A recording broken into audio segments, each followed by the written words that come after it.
Merci de la confiance que vous accordez à Télé 50 et surtout de programmes réalisés par la rédaction Télé 50. Bienvenue à tous.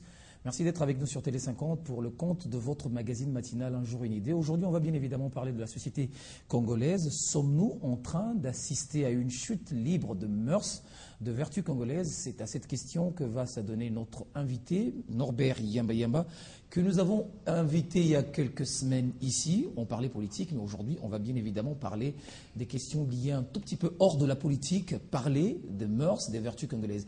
Bienvenue, monsieur Yamba. Merci bien. Merci pour l'invitation. Comment vous allez? Ben écoute, je me porte assez bien. Je suis heureux que vous m'ayez encore invité sur ce plateau. Du reste, qui a acquis quand même une certaine audience et qui visiblement va un peu plus loin.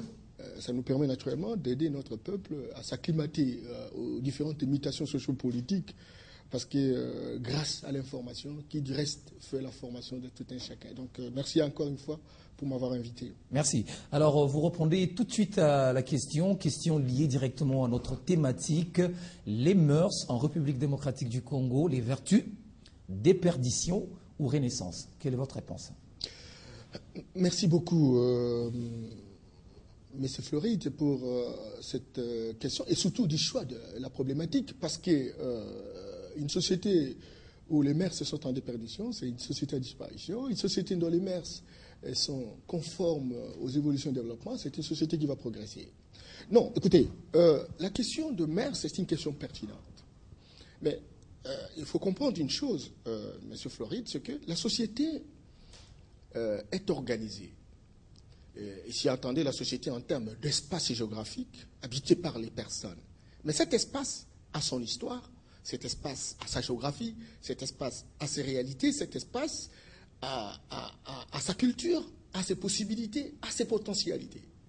Et donc, on ne peut pas entendre le développement d'un espace ou d'une société donnée si on ne tient pas compte des différentes réalités à l'intérieur de cet espace. Et ici que le problème de mœurs devient assez important. Et donc, parce qu'on a une société, parce que cette société doit continuer à vivre, il faut donc partir de ce qu'on dispose comme potentialité, comme culture, comme mœurs, comme pratique, comme usage, comme tradition, de telle sorte que la société puisse avancer. Mais pour avancer, il faut qu'il y ait des garde-fous.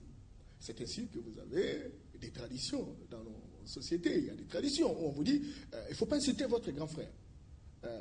Bon, le papa, c'est un dieu, entre guillemets, bien entendu. Ça, ce sont de règles qui sont formulées par la société pour que la société se pérennise, pour que la société ne puisse pas disparaître. Et ces règles-là deviennent sacrées. Et notre garde-fou, les églises, les spirituels, comme gardiens de valeurs sociétales.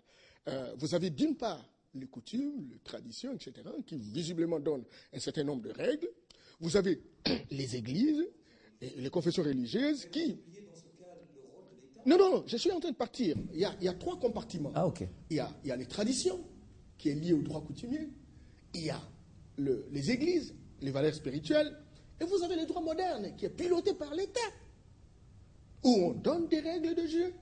Et ces règles de jeu sont coulées en termes de droit, en termes de devoir, que chacun de nous, lorsqu'on veut pérenniser la société, lorsqu'on veut faire avancer la société, il faut tenir compte de ces trois compartiments. Donc, mais il faut comprendre que le compartiment le plus important, les socles qui inspirent d'autres compartiments, ce sont les valeurs qui sont nos valeurs traditionnelles, les valeurs qui ont fait survivre nos ancêtres, les valeurs qui ont fait survivre nos sociétés. Et même le droit moderne, qu'on appelle généralement le droit positif, s'inspire de ces valeurs. Et il faut citer également les valeurs spirituelles. Et à chaque niveau, les détenteurs de ce pouvoir sont censés être des sacrés. Vous avez les chefs traditionnels, qui sont les gardiens des valeurs traditionnelles. Vous avez les églises, les chefs d'église, les pasteurs, les prêtres, etc. Et vous avez l'État, les institutions de la République. À chaque niveau d'atterrissage, ces valeurs sont défendues mordicus pour pérenniser la société. Parce que l'avenir de la société est fonction du respect de ces différentes valeurs. Mais ces valeurs sont en interconnexion. Ces valeurs sont en interaction dynamique. Ah, donc si je comprends bien, toutes les règles édictées par les trois compartiments que vous avez cités peuvent cohabiter. Peuvent cohabiter. Parce que l'idée, c'est de sauver la société. C'est sauver la pérennité. Nous allons de génération en génération. Et on ne peut pas vouloir exclure une des valeurs. Lorsqu'on exclut la valeur, il y a court-circuit. Et lorsqu'il y a court-circuit, la machine s'arrête. C'est un peu cela. Et donc, aujourd'hui, c'est vrai que...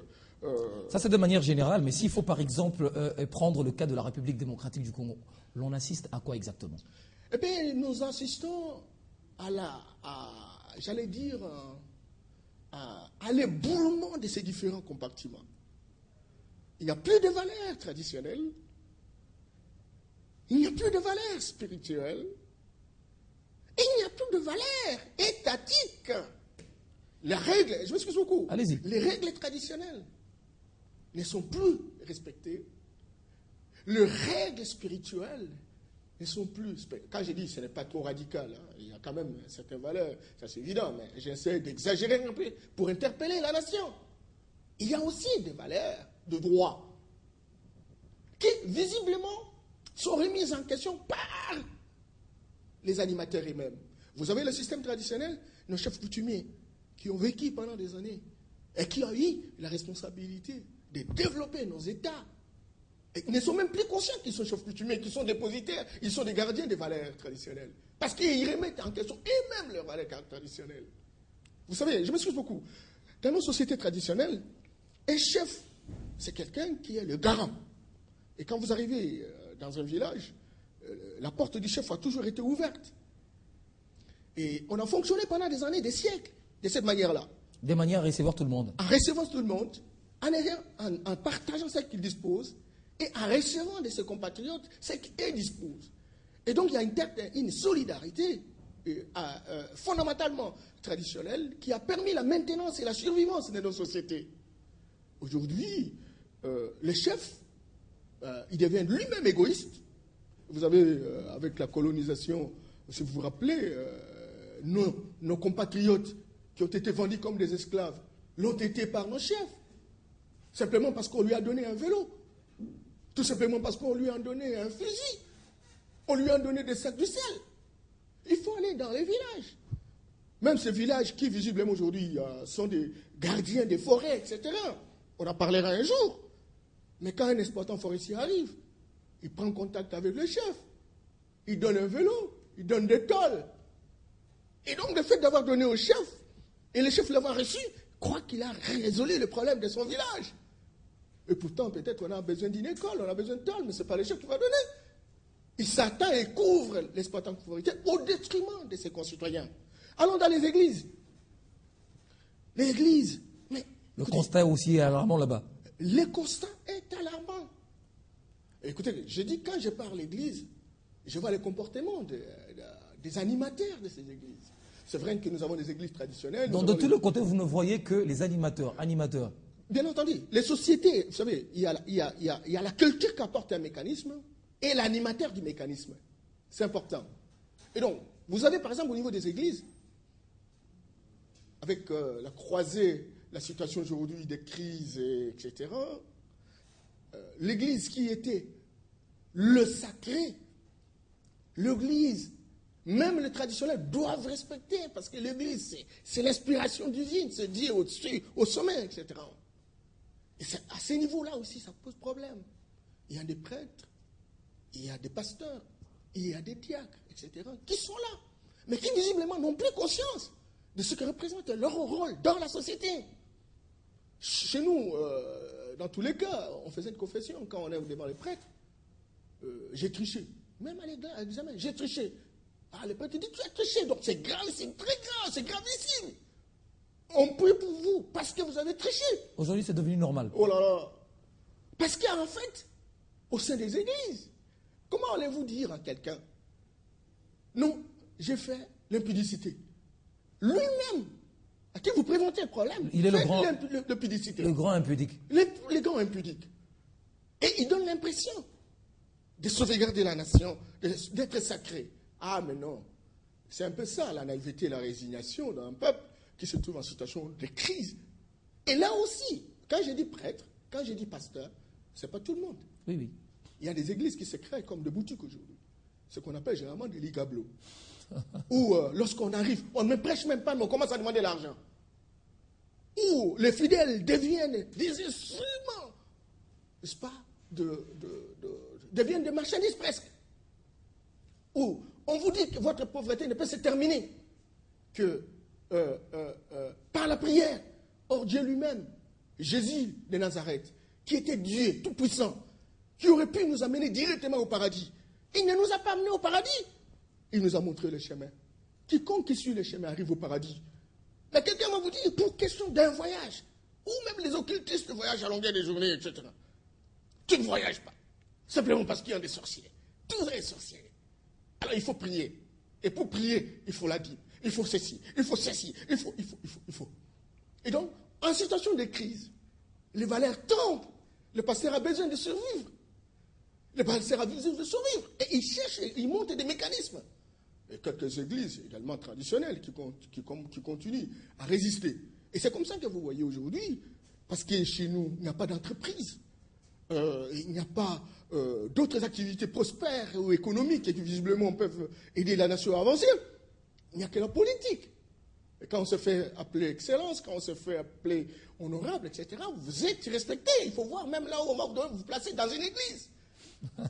Et donc, pourquoi on vous donne une chaise devant? Et donc, une personne dont on connaît visiblement qu'il n'a aucune conviction religieuse. Simplement parce qu'on sait qu'il y aura des tôles. Parce qu'on sait qu'on va acheter des chaises. Parce qu'on sait que... Voilà, donc, un pasteur qui visiblement attend de cet homme politique, qui est censé être un prédateur potentiel. Mais écoutez, quelle moralité va-t-il avoir comme emprise devant cet homme politique qui sait pertinemment bien que les honneurs et les privilèges qu'il acquiert, c'est essentiellement parce qu'on attend en retour qu'il puisse donner l'argent. C'est cela. Nous avons vu à un certain moment en Floride. J'ai vu des grands présidents. Il arrive dans un endroit au village, mais il trouve un prêtre. Il s'incline. Le prêtre, ce n'est pas n'importe qui. Le prêtre, ce n'est pas n'importe qui. Mais on a vu, et on est en train de voir avec la crise, le monde à l'envers. Vous entrez, oui, le monde à l'envers.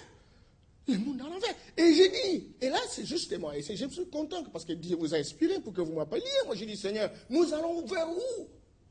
Aujourd'hui, l'État, qui est le garant des droits, les règles modernes, qui sont articulées dans une constitution, qui sont articulées dans les lois spécifiques de la République. Et ce sont ces lois-là qui façonnent l'esprit, qui façonnent les comportements des uns et des autres, qui façonnent les attitudes des personnes.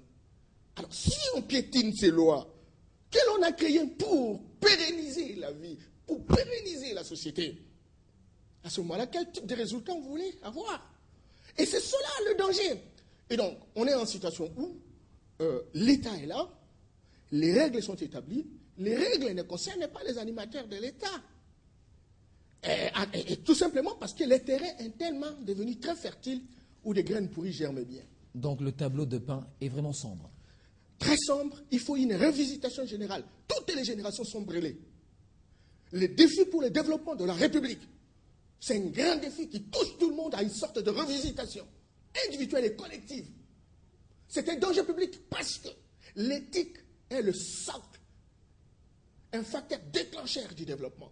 Si une société qui a perdu la moralité, qui a perdu les valeurs référentielles, qui a perdu le modèle, cette société ne sait où elle va. Et il y a des risques d'avoir des résultats que l'on ne connaît pas.